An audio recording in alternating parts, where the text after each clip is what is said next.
তো বলছে মালিক 2 রাকাত নামাজ পড়া নিতে চাই, আবার জীবনে আসা হয় কি না হয় জানি না। তো বলছে পড়া নেই। প্রথম রাকাত পুরা করছে, দ্বিতীয় রাকাতে যখন দ্বিতীয় সেজদায় গেছে আর ওঠে না, লম্বা সময় চলে গেছে, ওঠে না। শরীরে যখন হাত দিছে তো দেখে আর দুনিয়াতে নাই, চলে গেছে। তো শিল্পপতি ভাবতেছে মৌতটা আমার হইল না কেন, ওর হইল কেন। দাফন কাফন করে চলে আসছে, বাড়িতে জিজ্ঞাসা করছে কি কাজ করতো, এর আমল কি ছিল। এত জামাজি পড়তো না, মসজিদই চিনতো না, আবার আমল কিসের। বলছে এরকম মৌত হলো তো হলো কি কইরা, কোন সূত্র অবশ্যই থাকবে। বলে সূত্র একটাই আছে, হয়তো হইতে পারে। বলে সেই সূত্র কি?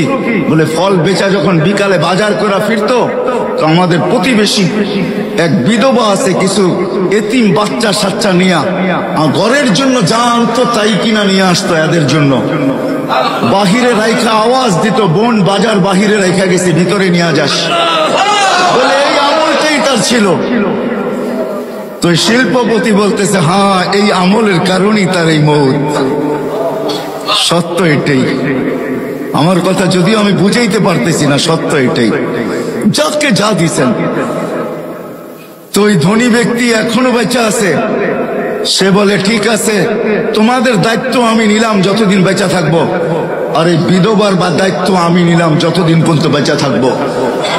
তোমরা শুধু আমার জন্য এতটুকু দোয়া করো যে আমারও যেন মৌত এর মতোই হয়, যেই মৌত আমি সচক্ষে এর দেখলাম।